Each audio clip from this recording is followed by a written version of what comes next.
Tudo bem aí, Cláudio?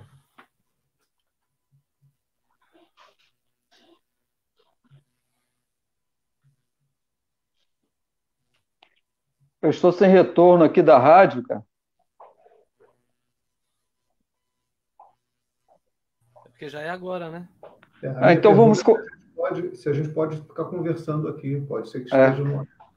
Já está no ar, já está no ar. Então vamos lá, é sem a vinheta e hoje mais um programa Momento Cidade. Como você sabe, o programa Momento Cidade é um programa do coletivo 200 anos para quem? Um programa que tem o objetivo de analisar os acontecimentos e, junto com você, ouvinte, encontrar soluções. Em tempo de pandemia, não estamos no estúdio, portanto, você não pode participar pelo telefone, mas pode participar pelo Facebook, na Face Live, no chat do Facebook. Sempre com a apresentação de quem vos fala aqui, o professor Expedito e Cláudio Damião. Bom dia, Cláudio Damião, como vai, meu amigo? Bom dia, Expedito. Meio gelado hoje, né? Nessa manhã de sexta-feira. Houve uma mudança brusca de temperatura, mas não só gelado, do ponto de vista da temperatura do clima, né? A gente está sofrendo aí um congelamento, muitas vezes até intelectual, por conta dessa crise pandêmica, o posicionamento de algumas pessoas desprezando a vida humana, desprezando a ciência. Eu acho que isso é um congelamento mental. E a gente tem que falar um pouco sobre isso, né? Sobre como cuidar das pessoas. E por que cuidar? Por que a espécie humana consegue sobreviver, né? Porque ela cuida, ela pensa, ela tem um instinto de preservação. E aí a gente está falando hoje de uma situação que gerou 400 mortes, um genocídio, né, no país. Um dos países do mundo com a maior taxa de mortalidade, com a menor possibilidade de cuidar, de atender, de olhar para o próximo. E a gente vai conversar hoje com o Fábio Robles, que é professor universitário, é profissional especializado na área de odontologia. Doutor Fábio Robles, seja muito bem-vindo ao nosso programa. Bom dia, Cláudio, bom dia, Expedito. É sempre um prazer estar aqui com vocês no programa.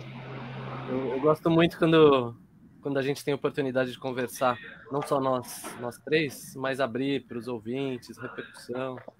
Então, para mim, é uma grande honra ter recebido esse convite. Vamos conversar sobre isso que o Cláudio acabou de falar. Concordo que a gente está vivendo momentos estranhos, né, Cláudio? Coisas assim, incômodas. E depois a gente pode se aprofundar mais no assunto, mas me parece que a população está sendo levada, está acuada, né? Tá sendo levada a uma exposição que a deixa muito vulnerável. E está se criando no inconsciente coletivo de que esse é o caminho. Então a gente tem que aguentar essa vulnerabilidade sem proteção de ninguém. Só dependemos de nós mesmos e do trabalho. E com isso a gente está exposto a todos esses riscos, sem nenhuma proteção do empregador, nenhuma proteção do Estado. Isso causa uma sensação de muita revolta que vai no caminho contrário ao clima, que é o cuidado, né, que você até mencionou. Então, eu introduzo assim, essa provocação aí no início do nosso papo também. Eu acho que foi oportuno o que você falou, Cláudio. Então, eu quero aproveitar já, Expedito, posso? Pode. Eu ia aqui só dizer o seguinte, hein, Cláudio? Só para apresentar o Fábio, né? Ele é professor do Instituto de Saúde de Nova Friburgo, da Universidade Federal Fluminense, membro do Conselho Municipal de Educação e autor daquele livro maravilhoso que nós conhecemos muito bem, Perplexidades, Devaneios e Provocações, né? Debates e reflexão sobre o cenário contemporâneo e a formação do profissional do cuidado. Um livro importantíssimo aqui, Fábio, para esse momento de pandemia que vivemos. Não é isso? Beleza. Fala, Cláudio. Também para mostrar. Não, tem que divulgar o livro realmente. Inclusive, depois você podia dizer para as pessoas como elas podem chegar ao livro, né? De que forma elas podem obter o livro. Mas eu queria aproveitar esse início dessa conversa O Marcos Ramos chegando aqui, bom dia a todos. Conselheiro Paulino presente, sempre presente. Legal. Bacana. Para começar fazendo realmente uma provocação, né? O que eu percebo, e não sei se é uma percepção também sua e do Expedito, é que todo esse clima tem gerado uma certa animosidade entre as pessoas, um conflito entre elas.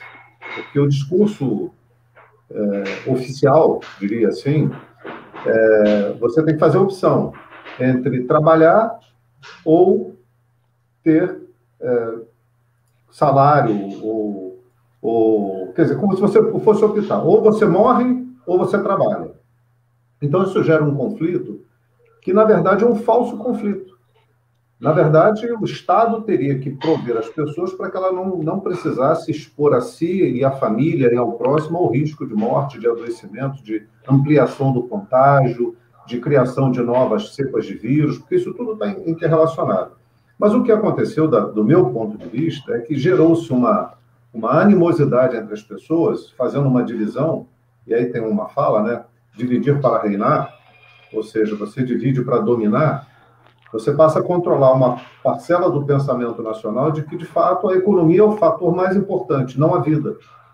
E aí eu queria que você falasse um pouco disso, porque, do meu ponto de vista, isso está relacionado a essa situação do cuidado, né? Um político deve se preocupar em cuidar da sua população, do seu próximo, daquele que o escolheu para governar, independente de ter sido eleito por aquele cidadão ou por outro. Mas a função geral de um governante é cuidar.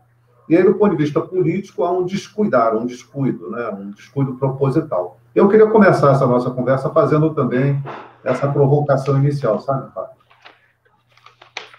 Eu concordo plenamente aí com o que você falou. Infelizmente, Cláudio, a gente também... lógico, a gente que tem essa filosofia, essa forma de pensar, que não é só uma forma política, é uma forma de postura ética perante a vida, né? Eu até penso que o posicionamento político, não sei se vocês concordam comigo, ele é um resultado de uma postura ética que precede a posição política, né? Então, por exemplo, como o próprio Mujica falava assim, o que na visão dele é ser de esquerda? É alguém que preserva a vida, preserva o ambiente, preserva os bons relacionamentos entre as pessoas, a justiça, enfim. Aí, a partir disso, como obter esses valores? Através de organizações, através de mediações que a gente faz na sociedade, e aí nasce uma postura política, assim, de organização de sociedade. Então, a política vem para organizar já esses valores prévios. Pensando assim, o Cláudio e Expedito, eu penso assim que a gente já está lamentando muito. Há mais de 2 anos, a gente já está lamentando a diretriz que as nossas lideranças, e começa com a liderança nacional do Executivo, como é a diretriz, como que ele pensa a sociedade? Se ele já pensa com uma postura ética, uma postura assim ideológica diferente, é óbvio que as ações políticas não vão acompanhar esse pensamento. Então, a gente tem outros exemplos. A gente vê o que aconteceu em Portugal, o que aconteceu na Nova Zelândia, na Argentina. São países que levaram a sério o que é essa doença. Primeira coisa, isso, entenderam o que é. Então, passa pelo cognitivo, pelo saber o que está acontecendo, ter consciência real do que está acontecendo, sem alarmismo, sem exagero, mas uma consciência real desse risco. A partir dessa consciência, o estadista, né, o líder, ele toma medidas. E aí, se ele não entende de saúde pública, ele se mune de pessoas renomadas na área, estudiosos, que vão ajudar a planejar medidas sanitárias.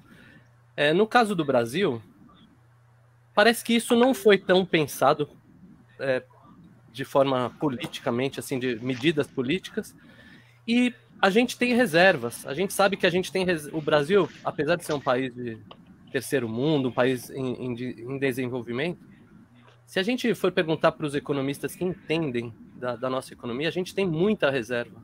muita reserva que a gente usa para pagamento de juros. Vocês sabem isso, sabem disso. A gente usa para acalmar o sistema financeiro.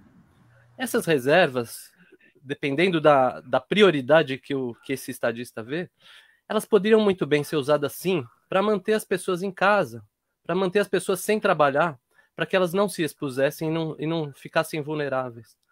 E mesmo a gente fazendo isso, existem pessoas, eu até queria tocar nesse ponto, eu estava tomando banho hoje de manhã, pensei assim, que por mais ideal que a gente fosse, se a gente fosse planejar o sistema aí perante uma crise sanitária como essa, ainda tem muita gente exposta, as pessoas que limpam nosso chão, as pessoas que entregam comida na nossa casa, e assim vai. É só a gente começar a pensar assim, a gente vê que existem pessoas vulneráveis, mesmo no sistema ideal. Então, deveria ter uma forma também de fazer um rodízio entre essas pessoas, enfim, de ter uma contingência maior. Mas a política que a gente adotou não foi essa. A política que o país adotou foi uma política de que é cada um por si, cada um tem a necessidade de buscar a sua saída econômica, e que a pandemia está atrapalhando a economia, e atrapalhando a economia atrapalha o sustento das famílias, das pessoas e das famílias. Nessa lógica, Cláudio e Expedito, é um cada um por si. Então eu preciso abrir meu comércio, eu preciso abrir minha indústria, eu preciso abrir minha loja, afinal meus funcionários estão sem salário, onde já se viu a miséria que vai acontecer com isso. Então, a gente tem, o resultado é esse que a gente está vendo aqui. No nosso país, mais de 400 mil mortes, e pessoas não querendo ver isso, aflitas para tomar uma cervejinha no bar, aflitas para encontrar amigos, para ter uma vida que não cabe nesse momento. Não é possível que a gente não consiga enxergar isso. Sabe, eu sempre uso o exemplo do Nelson Mandela, que ficou preso 10 anos, né, sem um celularzinho para entrar no Instagram, para entrar na internet, para entrar no Facebook. Ficou numa cela minúscula, não tinha Netflix, não tinha nada lá. E ele ficou lá firme e saiu e ainda virou chefe de Estado. A gente precisa criar nos nossos... E aquelas crianças na Indonésia que ficaram presas numa caverna por dias e aguentaram firme, tiveram o preparo assim, emocional para isso. Eu acho que o estadista tinha que manter as pessoas em casa, financiar com as reservas que o país tem e fazer um preparo para que a gente aguentasse isso, porque é desafiador realmente, psicologicamente falando, emocionalmente falando.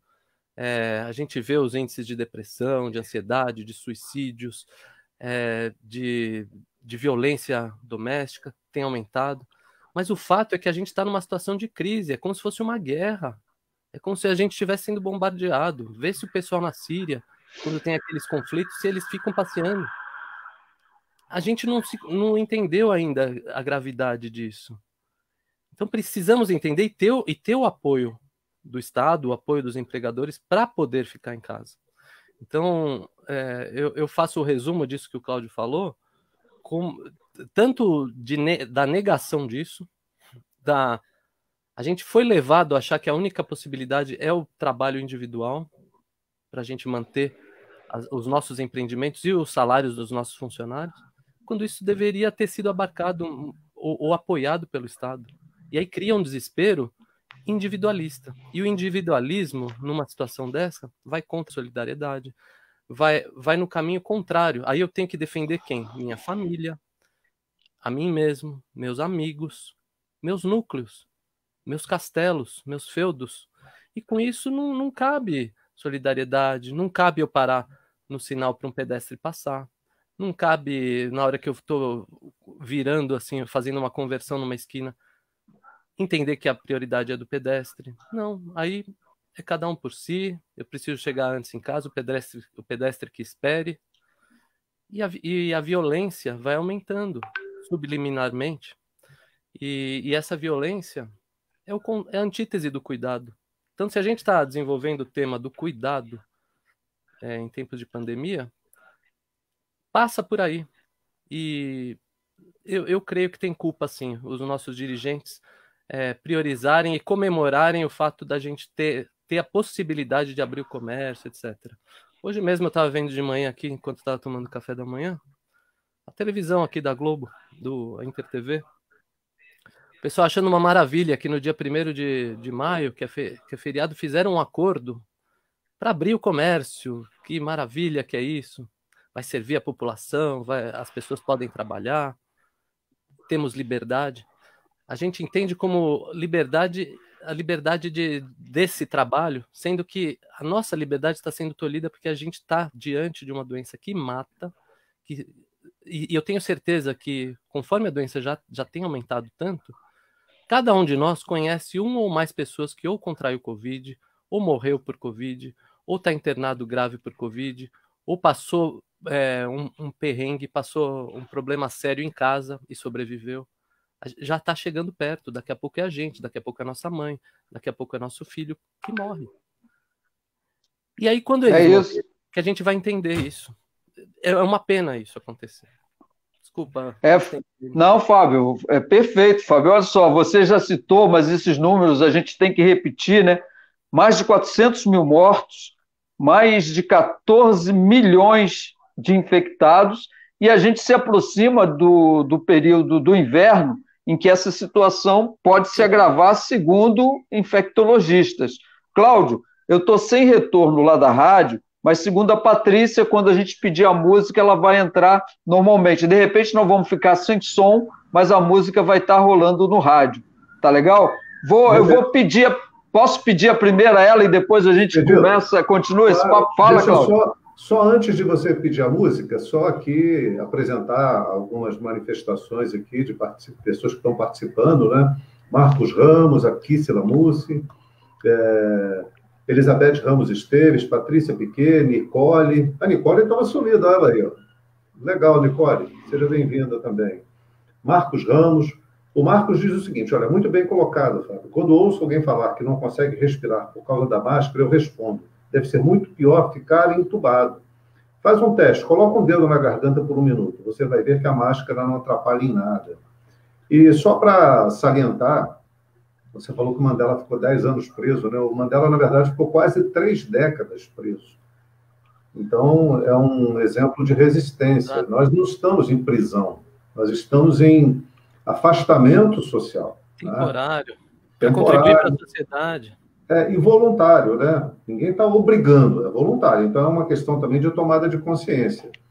A pessoa precisa trabalhar, precisa sobreviver, sem sombra de dúvida, mas aí nós temos que realçar a necessidade do Estado suprir essas dificuldades. O Paulo Reis também aqui, bom dia, concordo com as palavras do Fábio, tem prevalecido o individualismo, o interesse econômico em detrimento da vida e da saúde.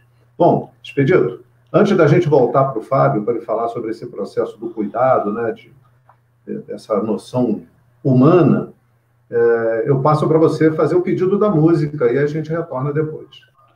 Isso, eu pedi ao Fábio que escolhesse 3 músicas, né, para que a gente pudesse iluminar essa manhã de sexta-feira, e ele escolheu uma que eu gosto muito, do grande roqueiro brasileiro Raul Seixas, que é o Carpinteiro do Universo. Então eu vou pedir, Patrícia, aí direto dos estúdios, Carpinteiro do Universo, e depois eu vou pedir ao Fábio, Cláudio, se você me permitir, por que ele escolheu essa música. Vamos lá, Patrícia?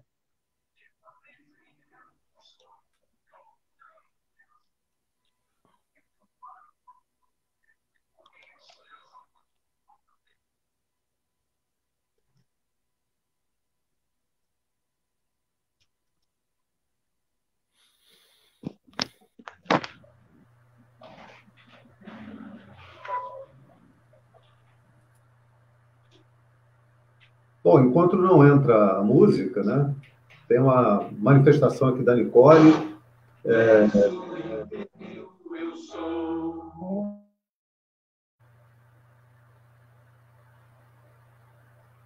Expedito, enquanto não entra a música, tem a manifestação da Nicole.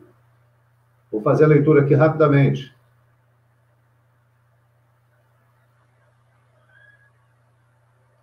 Está sem microfone, Expedito.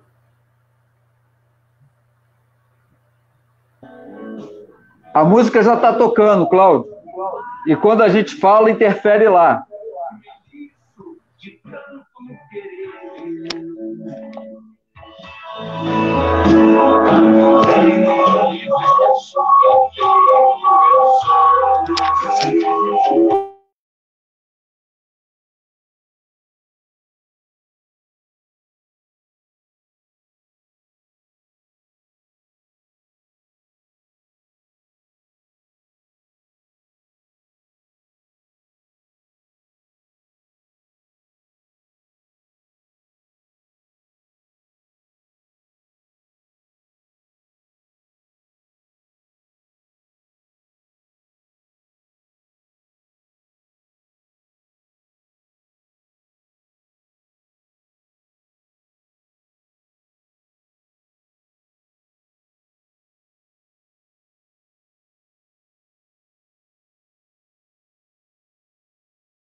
Está sem microfone, Expedito.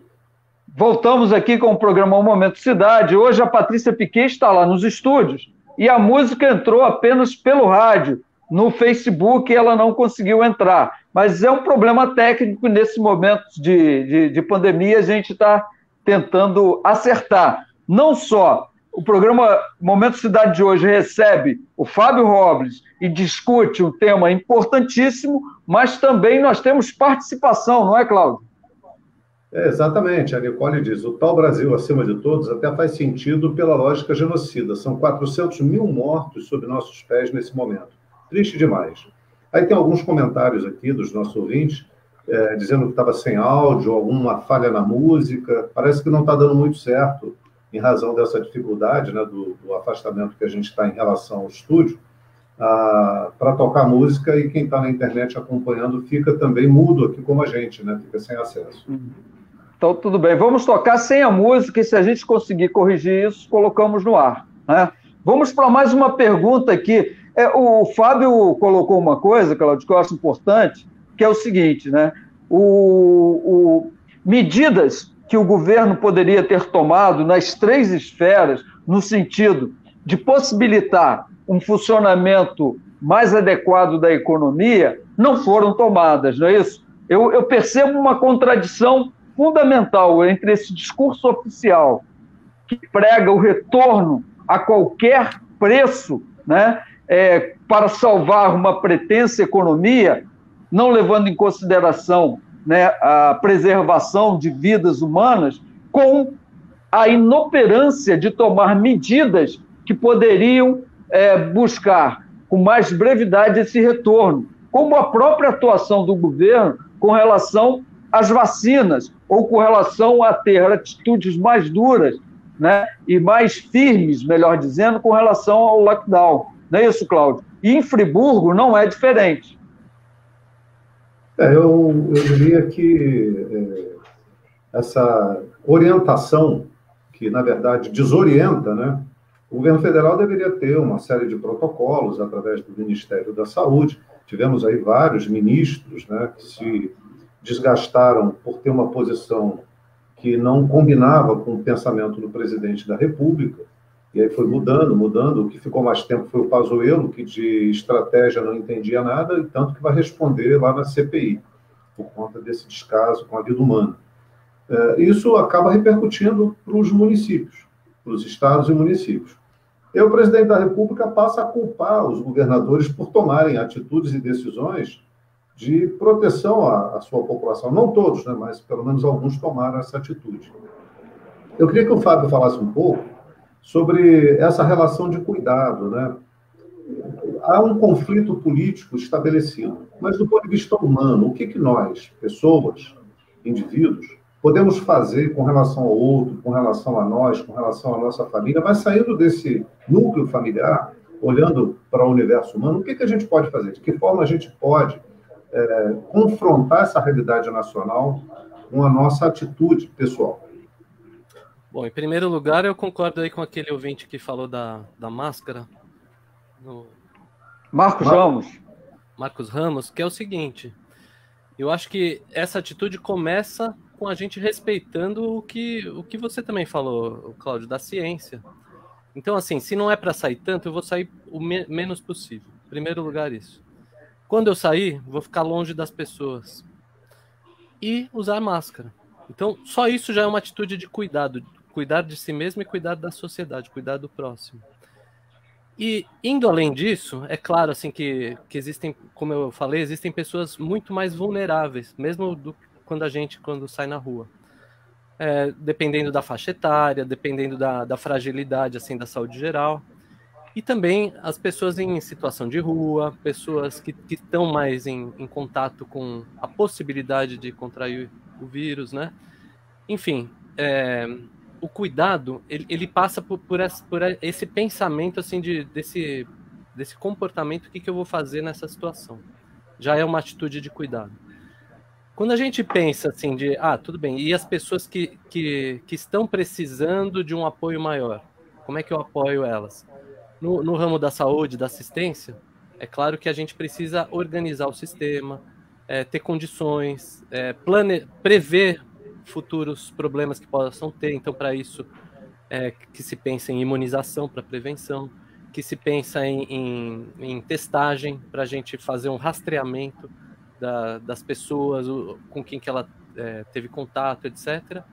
E depois da doença estabelecida, como que a gente vai cuidar das pessoas que estão precisando de cuidados pós-doença já instalada.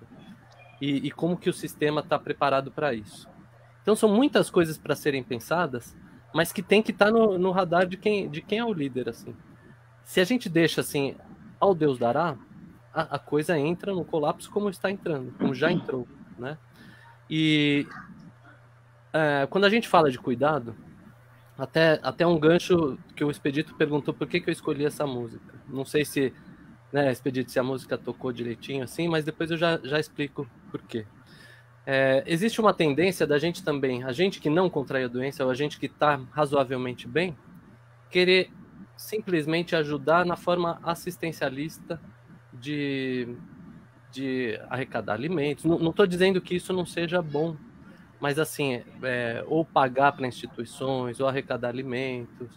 Existe um movimento, o brasileiro é um povo solidário que consegue levantar assim, esse apoio humanitário, seja de alimentos, seja de medicamentos, seja do que for, para ajudar. No entanto, o povo brasileiro ainda está desenvolvendo a cultura assim, do trabalho, de ajudar não só financeiramente, mas ajudar, por exemplo, num voluntariado, numa organização, assim, por exemplo, de uma organização não governamental que vai lá trabalhar, não só dar dinheiro para que outros façam, né? Talvez isso tenha a ver um pouco com a nossa cultura, né, da aristocrática, né, casa grande senzala, essas coisas. Mas, assim, a gente está ainda desenvolvendo esse espírito voluntário e está aumentando isso cada vez mais. A gente está vendo aqui as tendas solidárias, tem vários movimentos. A gente vê o movimento do SOS, Raul Sertã. Existem vários movimentos também assistencialistas que cabem em alguns pontos. O problema é quando a gente se coloca na posição de quem ajuda, do generoso, do magnânimo, e que ajuda os coitadinhos que precisam. Quando a gente adota uma postura desse jeito, a gente já segmenta inconscientemente, assim, a gente já dá a gente já passa uma ideia de que os outros precisam e eu sou o provedor. Só que essa doença já mudou todo esse sistema, porque essa doença está atingindo a todos, está matando gente de diferentes classes sociais. É claro que as populações menos favorecidas estão mais expostas. Os negros, as pessoas em situação de comunidade, de moradias mais precárias, estão mais expostos por uma série de razões. E quem pensa em saúde pública tem que pensar nisso também. Eu escolhi essa música, Expedito, por duas frases que eu gosto muito. Não sei se os ouvintes não conseguiram escutar essa música, eu recomendo que procure no Google Carpinteiro do Universo, Raul Seixas. Tem até uma participação do Marcelo Nova, na época que ele saiu daquela banda Camisa de Vênus. Tem uma frase que é assim, que eu quero controlar tudo. A pessoa quer controlar tudo, quer controlar como o outro corta o cabelo, então vou uniformizar como o outro deve ser. E aí vem aquelas palavras assim, fulano tem que ser desse jeito. Ou então quando eu vou fazer um elogio, Cláudio Damião é uma pessoa bacana, mas aí eu faço uma crítica. Então eu não consigo ficar só no elogio, eu tenho que fazer sempre um contraste. E o só ser, que tem a ver com as condições. Gosto do Expedito se ele se comportar de tal maneira. Então, a gente vive alguns paradigmas assim que no fundo a gente não aceita tanto a pluralidade. A gente é amigo de quem é nosso par, de quem pensa como a gente ainda lida mal com o antagônico, né? E outra coisa que eu escolhi essa música é uma outra frase, que é assim, o meu egoísmo é tão egoísta que o auge do meu egoísmo é querer ajudar. Por quê? Porque eu, na posição de quem ajuda, me torno bonzinho. Então, eu sou egoísta submetendo o outro a depender de mim, com uma ajuda. Então, isso é a antítese do que é o cuidado. E é claro que o Raul Seixas, quando fez essa música, ele quis expor essa crítica. Outra frase, eu quero mudar a direção do trem. Então, assim, eu sou tão controlador a ponto de tentar mudar a direção do trem, né? Não respeito o fluxo das coisas. Eu acho interessante. É uma música assim de uma pessoa que pensa ter um poder que na verdade a gente não tem. Outro dia fui levar minha filha em casa, coincidentemente, 2 semanas atrás, na hora que eu estava levando a minha filha em casa, estava tendo um alvoroço lá no prédio, eu tive que ajudar o porteiro que estava desnorteado. Uma pessoa pulou do prédio e se matou, aqui na General Osório. Vocês devem ter ouvido essa história. E eu fui um dos que chamou o corpo de bombeiros. A vida humana, ela é um sopro mesmo. 1 minuto atrás ela estava viva. Então é uma reflexão, assim, o que a gente controla, na verdade. E dentro do que a gente pode controlar, a gente está fazendo da melhor forma.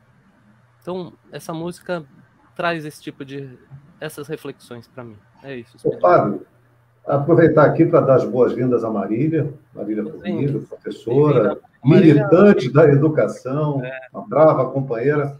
Falar também da presença aqui da Maria Cecília Troia, dando parabéns pelo programa.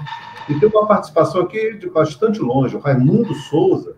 Bom dia, meus amigos. Sou o cantor Raimundo Souza, de Belém do Pará. Opa! Olha, grande abraço, Raimundo. Como a internet nos aproxima. E aí, Expedito, quem sabe a gente faz uma entrevista aqui num programa com o Raimundo.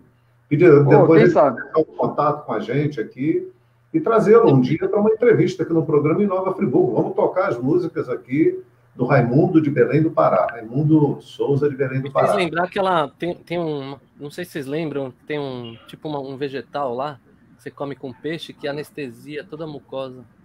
Eu, como dentista, assim, achei muito interessante. Eu fui lá para o Pará. Legal. Vamos aguardar a Marília, né, que Parece que caiu, né? caiu, deu algum problema, para que a gente fale aqui, Fábio, dentro da lógica do cuidar, né, cuidar da educação, né? Cuidar dos professores, cuidar dos alunos, cuidar da família, de quem trabalha na educação, porque há aí uma preocupação com o retorno às aulas. Está anunciado aí o retorno, e a gente queria ouvir a Marília, que pudesse falar um pouquinho a respeito desse assunto. Eu também quero ouvir a Marília e trazer mais uma provocação. Na sociedade, Marília, você sabe que eu sou do conselho também, eu penso muito parecido com a forma como você pensa.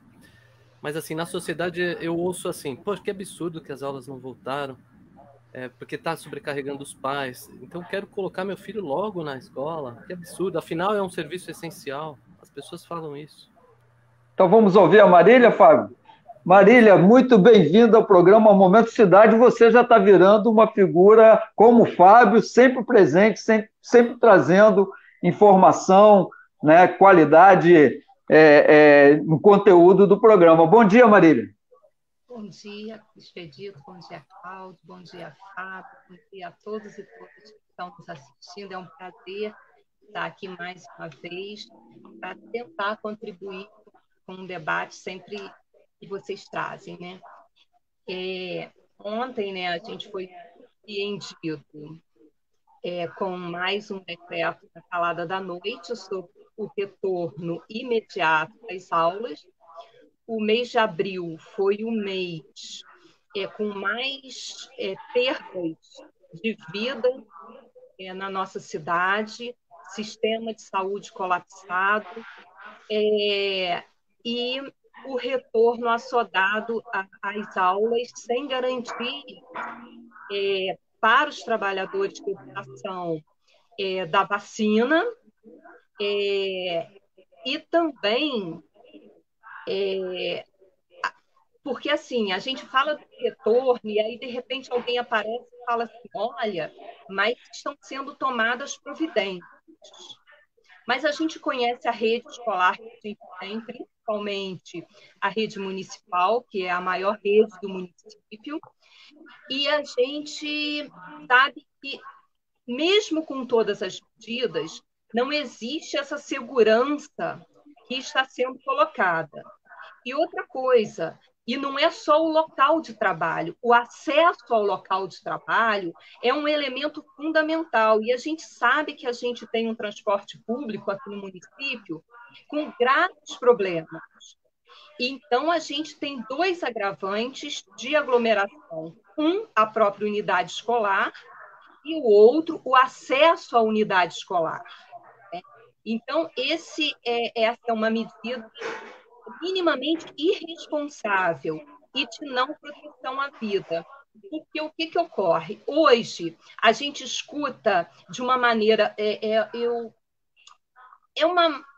É uma desonestidade, eu vou chamar de desonestidade, quando Ministério Público, Prefeitura, Governo, usa o termo essencialidade da educação como um mecanismo não de reconhecimento da educação, mas como um mecanismo simplesmente de abrir escolas. Porque existe uma diferença entre garantir educação de qualidade, garantir direito à educação, não é simplesmente abrir escolas. E por trás dessa medida, a gente sabe, porque a educação é um direito fundamental. Mas a gente sabe que na letra fria da legislação, o termo essencialidade, o termo essencial, ele caminha para a direção de restrição de direitos dos trabalhadores também, porque impede determinadas questões de direitos à luta dos trabalhadores pelas melhorias das suas condições de trabalho, assim como pelo direito à educação, porque, historicamente, os trabalhadores e trabalhadoras da educação, nas suas lutas pelos seus direitos, também travam a luta pela educação pública, laica e de qualidade. Elementos esses que vêm sendo atacados na nossa sociedade de uma maneira muito gritante nesses últimos tempos. né? Então, a pandemia está sendo, mais uma vez, usada para a retirada de direitos, né? Então, essa é uma questão que a sociedade precisa estar atenta. A educação, ela é fundamental, ela é essencial, mas, antes disso, essencial é a vida. A gente tem sido repetitivo nessa questão, porque a essencialidade de cuidar do outro, de ter o cuidado com o outro, de preservar a vida, ele está à frente de qualquer outra questão. E aí, a gente quero chamar a atenção, porque esses mesmos entes que hoje falam da essencialidade da educação, nunca estiveram presentes, ou quase nunca, ou quando tiveram, foram de forma ineficiente, no sentido de garantir o direito à educação no seu sentido mais amplo. Porque perfeito, Marília. Escolas, só para concluir, escolas precárias, é porque esse direito vem sendo violado ao longo dos anos. Se hoje a gente tem trabalhadores ganhando R$840 no seu piso base, é porque os direitos estão sendo violados há muito tempo, né? Então é isso. A princípio, a gente tem que refletir sobre essa questão. Muito bom, Marília. Inclusive, né, Cláudio, só fazendo lembrança aqui que amanhã é 1º de maio, né? Que é um dia muito especial, né? E a história do 1º de maio é uma história que envolve a luta da classe trabalhadora, né? Por direitos. Direitos que, nos últimos anos, têm sido duramente atacados por esse neoliberalismo que em todo o mundo se enfraquece, mas aqui no Brasil nós ainda presenciamos um discurso, principalmente oficial, tentando defender o indefensável. Cláudio, eu vou pedir ao Fábio que faça um comentário dessa situação e passo para você, pode ser? Pode, sem dúvida. E aí, Fábio? Não, eu concordo com a Marília e eu acho assim que tudo isso tem a ver com o mesmo pensamento que a gente está falando. Quando a única solução é expor as pessoas e pessoas vulneráveis, a gente acaba não entendendo essa questão de guerra. É uma crise. É para ver com seriedade. Eu concordo com a frase que a Marília falou, que a gente está defendendo a vida em primeiro lugar. Quando tem uma guerra, eu conheço uma pessoa que veio da Europa da época da Segunda Guerra Mundial. Ela me falou que na época dela de escola, durante a guerra, não ia para a escola. Ficou 5 anos sem ir para a escola.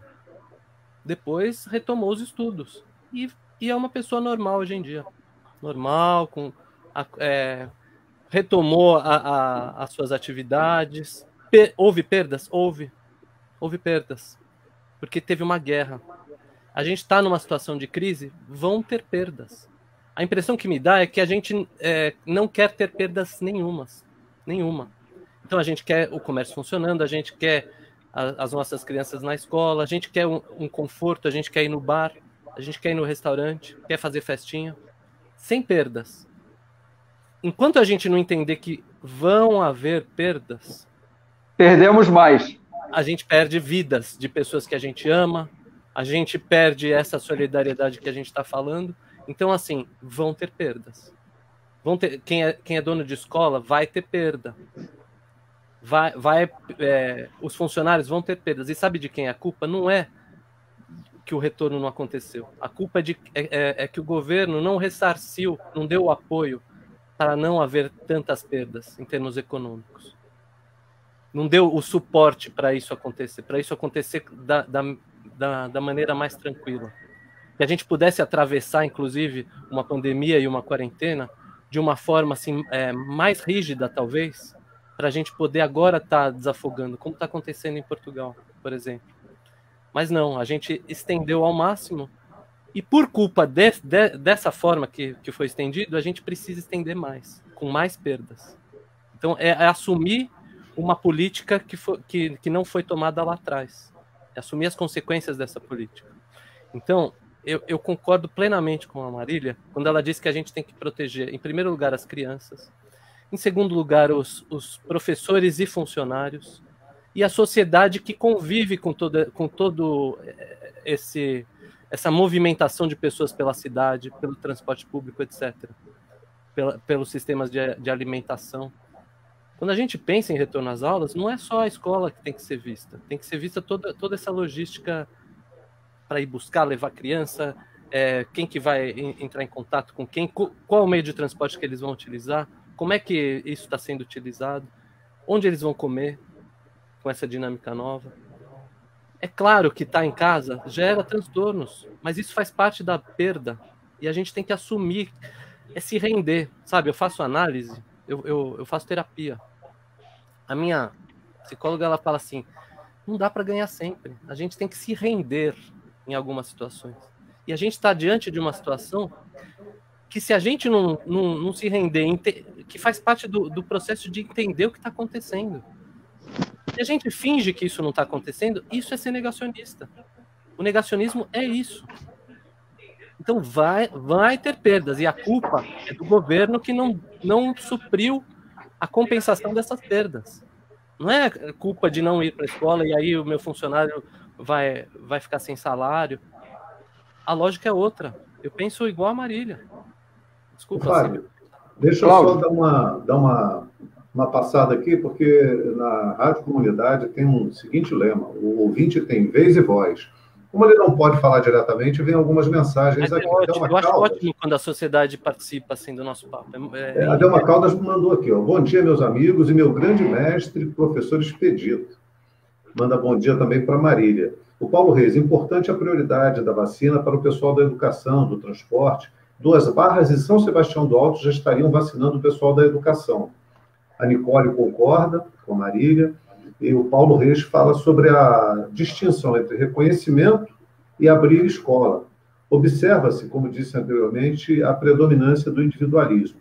O Epaminondas, nosso colega médico também, um cuidador, faz a saudação aqui a nós todos, né, a Marília, e diz que o pensamento perverso tem hegemonia nas cabeças e corações. Marília e Fábio têm toda a razão.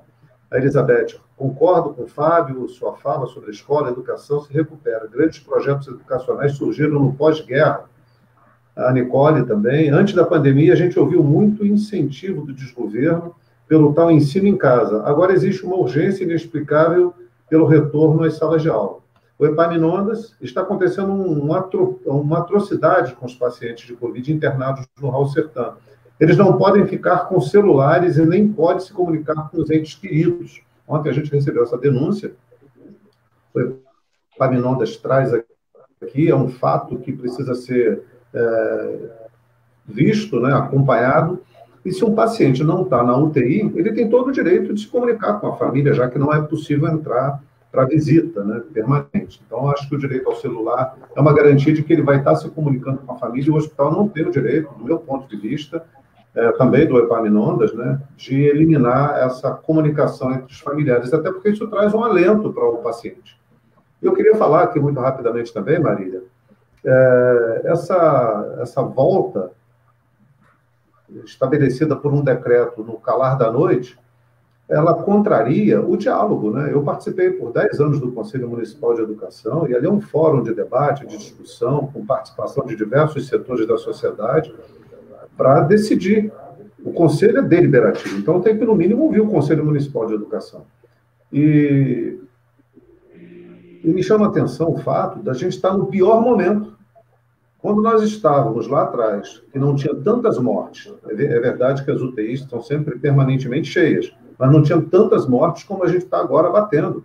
Mais de 100 mortes nesse mês, né, no meado do mês já estávamos aí num recorde de mortes absurdo. Antes de chegar ao final do mês, nós já tínhamos mais de 100 mortes. Hoje já temos mais de 100 mortes, né? Acho que dia 19 já tinha batido 100 mortes. É uma coisa absurda. E aí se decide abrir escola nesse momento. Lá atrás, as próprias direções de escolas particulares preferiram não abrir as unidades. Então não faz sentido agora o governo municipal, num momento extremo como esse, tomar uma decisão precipitada, onde a estrutura de saúde está esgotada, onde os profissionais de saúde estão absolutamente esgotados, sendo cobrados diariamente, permanentemente pela população, por uma situação que eles não dão conta. Não é porque eles não querem dar conta, é porque humanamente é impossível dar conta. E a nossa contribuição da sociedade, acho que do governo, é evitar a ampliação de internação no hospital, evitar a ampliação de contágio. Essa é a minha opinião com relação ao assunto, mas os entrevistados são vocês. Esse é o programa Momento Cidade. Marília, ontem eu vi um vídeo seu circulando nas redes sociais e você fazia um link, né, entre essa situação vivida aqui pelos profissionais da educação e o dia de amanhã, que é um dia histórico, né, que é o dia dos trabalhadores, né? Inclusive, no passado, Cláudio, nós já conseguimos reunir na Praça Dermeval Barbosa Moreira mais de 1.000 pessoas, né, trabalhadores, né, com atos muito politizados, em que a gente defendia com muito fervor, né, os direitos dos trabalhadores. E aí, Marília, fale um pouco sobre isso, já agradecendo sua presença, porque o tempo, quando a conversa é boa, passa rápido, né? E para que a gente possa encaminhar para as nossas despedidas, dizendo o seguinte, Cláudio, nós vamos convidar o Epaminondas, né, para participar de um programa para a gente aprofundar essa questão aí do Raul Sertã que você colocou, e também a Marília, para que a gente possa ter um programa específico para tratar dessa problemática que envolve os profissionais da educação e esse retorno absurdo das escolas. Vai, Marília, um grande abraço para você, muito obrigado pela participação. Então, gente, esse 1º de maio, como sempre, é um 1º de maio de lutas por direitos, né?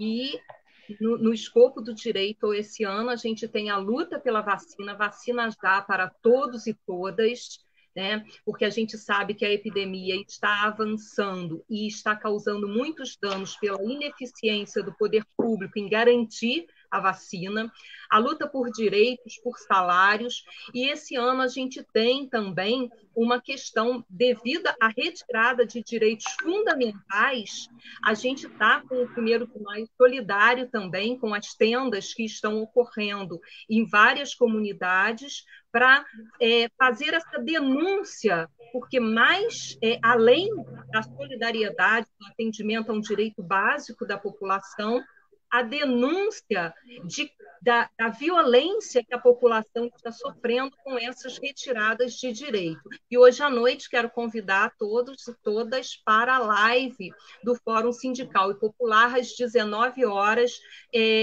na página da Fundação Dinarco Reis, que é mais um espaço de denúncia e de acúmulo, né, de debate sobre as questões referentes à classe trabalhadora. E quero agradecer a oportunidade de estar aqui com vocês hoje. Muito obrigado. Cláudio. Olha, Expedito, agradecer a participação de todas as pessoas que mandaram mensagem aqui, né? Companheiros que a gente tem uma relação mais próxima, outros como o Raimundo de Souza, lá de Belém do Pará, que está nos acompanhando aqui. Olha, meu camarada, seja muito bem-vindo, espero que a gente possa entrevistar você numa oportunidade, ouvir um pouco a cultura, né, do Pará, ouvir as suas músicas e trazer você aqui para o contexto da região serrana do Rio de Janeiro, aqui em Nova Friburgo, a 1.100 metros de altitude em relação ao mar. E agradecer a todos, o Fábio sempre traz essa expectativa de esperança, né, essa visão amorosa da saúde, da medicina, a Marília, essa visão também muito concreta da importância da educação para além dessas regras estabelecidas pelo sistema, né? É varar o sistema, é ultrapassar isso e trazer essa humanidade também para a educação. É Paulo Freire presente, né? Eu agradeço muito, desejando a todos vocês também uma tomada de consciência com relação ao 1º de maio. Não é dia do trabalho, é dia do trabalhador. É dia das conquistas históricas de luta da classe trabalhadora no mundo inteiro. Seja onde comemora 1º de maio, onde não comemora. Estados Unidos, por exemplo, não comemora 1º de maio no 1º de maio. E foi lá que foram mortas muitas mulheres que foram lacradas dentro de uma fábrica e incendiadas. Morreram queimadas, vivas dentro de uma fábrica, por estarem reivindicando direitos, né, conquistas de redução de jornada, educação para os filhos. Outro dia a gente estava falando sobre isso, as crianças, comentei uma fotografia numa postagem aqui num grupo de internet, e gerou uma polêmica terrível, porque eu disse que as crianças iam trabalhar forçadas, elas não tinham direito à infância, ficavam 12, 14 horas dentro de uma fábrica, porque era mão de obra barata, fácil e farta e barata. E algumas pessoas disseram, não é nada disso não, elas estavam lá porque isso é um processo educacional. Só que não era um processo educacional para a elite, é só para o pobre, né? Para aquele que se coloca ali como uma ferramenta de obtenção de lucro. Então, eu encerro a minha participação por aqui, agradecendo a todos vocês e desejando um excelente final de semana. Cláudio, só antes de passar para o Fábio, um comentário que eu gostaria até que você falasse um pouco sobre isso. Quando nós temos um ministro da Economia que, numa reunião, deixa público que tinha coisa demais aí, filho de porteiro ganhando bolsa para ir para a faculdade.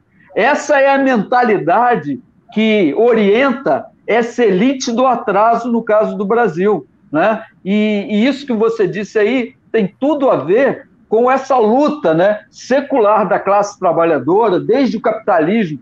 O capitalismo se estabeleceu industrialmente a partir do século XVIII, com a Revolução Industrial, uma luta dura e que muitas vidas, né, foram... Por quê? Porque a elite, a dona do capital, não consegue entender ou não quer entender que viveríamos num mundo melhor se igualdade fosse uma meta e não uma situação reguladora da sociedade, né?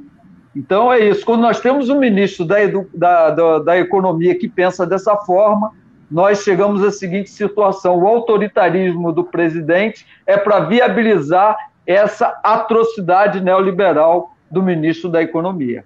O ministro da Economia só pensa assim porque a nossa elite pensa assim. Ele só está ministro até hoje porque a nossa estrutura de poder elitizado pensa dessa maneira e transmite isso em cadeia para as camadas mais populares, que acabam retransmitindo isso. O cidadão acha muito mais importante colocar o filho dele aos 10, 12, 13, 14 anos numa fábrica para servir como produção de mais-valia, de riqueza para quem constrói o seu patrimônio, do que construir um cidadão, né? Uma cidadania plena, botar essa criança na escola, ter infância, direito à infância, subtraíram isso de uma importante camada da população. Como dizia um amigo meu, né? São muitos, se reproduzem com facilidade, né? São pobres, não têm controle da estrutura de produção, são usados como ferramentas. É como se jogasse lenha na fogueira e queimasse, porque tem mais lenha para queimar. Então, é uma tomada de consciência de sociedade, de cidadania, é uma tomada de consciência de classe. Nós não podemos permitir que o nosso povo seja tratado dessa maneira. Por isso que a gente discute uma sociedade igualitária, justa, né? Onde a família possa ter acesso a todos os bens, possa ter acesso à universidade, à escola de qualidade, educação de qualidade, à arte, né? Como diz a música, né? A gente não quer só comida, a gente quer comida, diversão e arte. Olha só, o Epaminondas aqui entrando. Fábio, tive dificuldade de entrar no começo, não pude ouvir a música. Você pode falar qual foi a música? Olha só, Fábio, conversei aqui com a Patrícia, depois do programa, só pelas ondas do rádio, ela vai trocar as 3 músicas que você escolheu. Vou passar a palavra para você para as suas despedidas, e aí responda aqui para o nosso amigo Epaminondas quais foram as músicas que você escolheu, por quê, e dizendo o seguinte, né? Saber cuidar em tempo de pandemia. Por isso você foi nosso convidado hoje.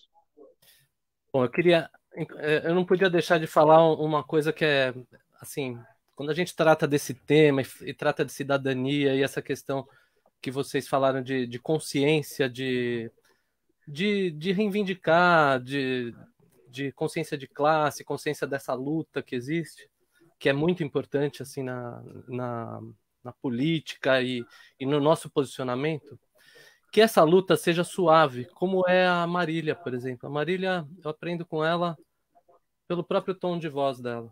Uma pessoa que fala baixo, calmo e que ao mesmo tempo é extremamente firme e aguerrido. Aprendo com o Cláudio, que é uma pessoa doce, que sabe ouvir as pessoas, mas que também tem sua posição clara e também aberto à flexibilidade também, que vem do ouvir. Aprendo muito também com o Expedito dessa contextualização histórica, como professor que ele é, e também da sua clareza. O Expedito é uma pessoa assim, de uma estatura não tão alta, mas que todo mundo para ouvir. É uma pessoa extremamente respeitável. E isso é incrível. Respondendo à pergunta do Epaminondas, a música que eu escolhi é Carpinteiro do Universo, do Raul Seixas, que a razão da escolha é a questão de você querer controlar tudo e tem coisas que a gente não controla, e a questão da caridade, que pode ser algo capcioso. A caridade vira uma situação de poder também. Outra música que eu escolhi, acho que a Patrícia vai tocar, é a Leve e Suave, do Lenine, que é uma coisa importante nos dias de hoje. A gente já vive tão tenso, né? É o contrário, talvez, do Carpinteiro do Universo. É uma música assim que as coisas há de ser leve. As coisas têm que ser leves. Deveriam ser leves. Seria bom que se fossem leves. E a última música é uma música dos Beatles, que está até aí atrás do Expedito, a capa do Help, né? Mas não é desse álbum. É uma música que está no Sgt. Pepper's. Sgt. Pepper's. Aqui, ó, nesse álbum aqui, ó. Ah! Sgt. Pepper's Lonely Hearts Club Band, que é uma música chamada She's Leaving Home, que é a história de uma moça que mora com os pais numa situação de opressão, e um dia ela decide ir embora de casa.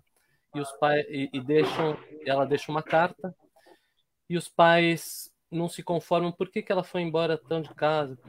Por que ela foi embora de casa, sendo que aqui a gente dava tudo para ela? Isso conversa com o que o Cláudio falou. É uma reflexão. O grito de liberdade, às vezes, precisa de alguns rompimentos, né? Mesmo saindo de uma situação de conforto. Então, isso traz esse tipo de reflexão para mim, por isso que eu escolhi essas músicas. E tudo tem o eixo do cuidado. Tudo isso tem a ver com a gente gostar da sociedade, a gente gostar das pessoas, e o resto é resto, mesmo com perdas. Tá? Essa é a mensagem que eu tenho. Muito obrigado, Fábio. Sensacional. E agradecendo a presença do Fábio, a presença da Marília, né? Agradecendo ao Cláudio pela oportunidade que ele me dá toda sexta-feira de desenvolver esse projeto aqui na Rádio Comunidade. E terminamos com aquele nosso mantra de toda sexta, Cláudio. Digamos juntos, do fundo do coração: nenhuma família sem teto, nenhum camponês sem terra, nenhum trabalhador sem direito e nenhum povo sem cidadania, sem soberania. Um grande abraço, até semana que vem com mais um programa Momento Cidade. Muito obrigado a todos. Beijos aí, pessoal. Sejam como a Marília, ó. Isso. Abraço, abraço.